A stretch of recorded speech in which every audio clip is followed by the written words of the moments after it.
Bonjour, bienvenue sur ma chaîne aux nouveaux abonnés. Je suis Odile Lablagne. Je suis, on pourrait dire, passeuse, facilitatrice de transition. Je fais aussi des soins énergétiques à distance, des canalisations, des voyages intérieurs guidés, des tirages de cartes et des lectures d'âme avec le dessin et les annales akashiques.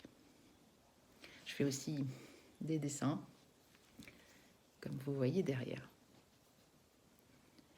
Alors, je viens vous voir là parce que en ce moment c'est un peu chahutant d'un point de vue émotionnel et bien sûr moi aussi je suis chahutée et donc j'ai des messages à faire passer. Désolée, il y a un peu de bruit de fond, on va essayer de le faire quand même. Alors je me centre.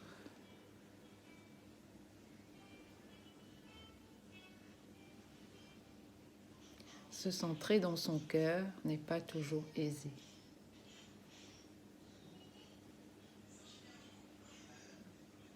C'est à la fois simple d'un point de vue de l'action, mais ce qui est compliqué, c'est d'aller à l'intérieur et débusquer ses mémoires d'amour.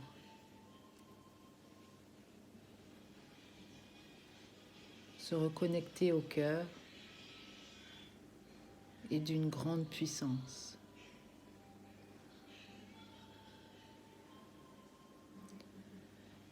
Cette ouverture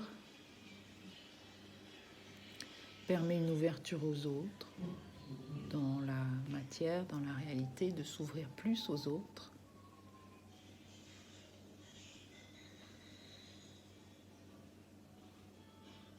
Ça permet une reconnexion à sa famille d'âme, de se retrouver à plusieurs, avec les mêmes problématiques, les mêmes expériences.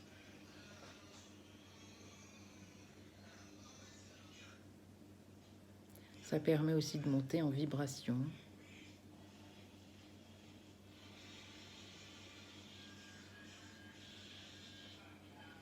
Chaque chemin est unique, mais il y a des similitudes dans les parcours.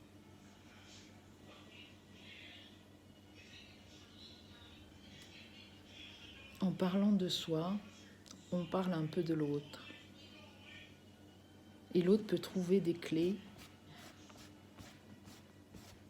et l'aider à avancer.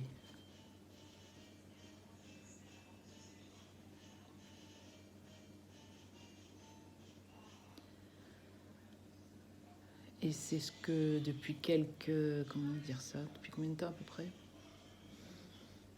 depuis 4-5 ans, je vis où je connecte avec des personnes dans mon environnement où c'est exactement ça, ce qui se passe. On échange beaucoup et on s'entraide. Chacun avec sa sensibilité, avec ses émotions, ses difficultés, son authenticité.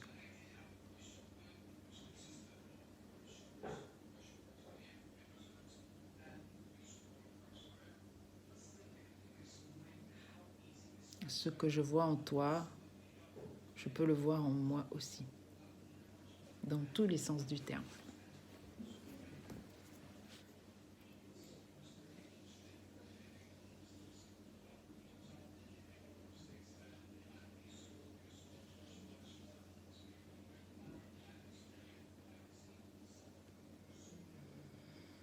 Alors, on me demande de montrer le dessin.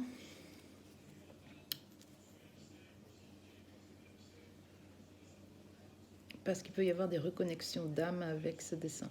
Ça peut parler ou appeler beaucoup de personnes et sentir que vous faites partie de ma famille d'âme.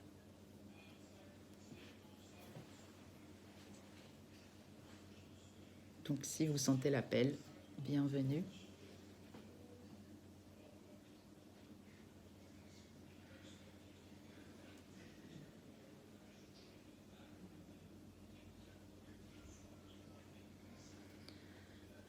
En ce moment, on a beaucoup besoin d'ancrage. Donc moi, ça passe par plusieurs choses, par bouger, soit aller dans la nature, marcher, soit faire des choses classiques. J'ai débouché mon évier qui était bouché, et là, ça m'a ancré. Voilà. Je passe aussi par des pierres. Vous avez celle-là qui est superbe, que l'on ne trouve pas nulle part, puisqu'elle est unique, et je l'ai trouvée dans la nature.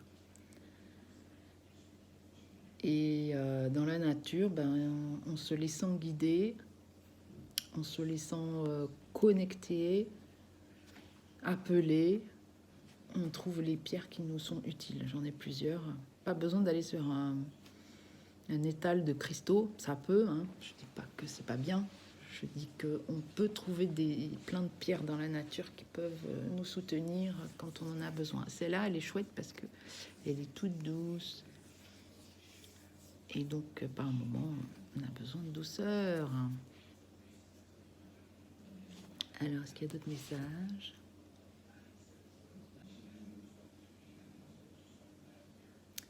Il est question aussi du rouge, de la couleur rouge, qui permet l'ancrage aussi. Donc, mettez dans votre habitation des éléments rouges, pas que du rouge, mais peut-être un coussin rouge ou un sofa, un canapé.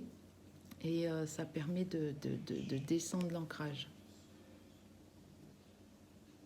de se reconnecter à la terre, parce que les énergies sont très très fortes, surtout là, cette pleine lune, là, ou peut-être que c'est un portail entre le 2 et le 5 février, c'est très très chamboulant. Il y a des mémoires qui remontent, des mémoires karmiques, des mémoires émotionnelles, peut-être que vous allez voir des âmes errantes, si vous avez les capacités de les sentir et de les voir. Ne vous inquiétez pas, c'est normal, elle cherche la lumière, elle cherche à passer sur un autre plan.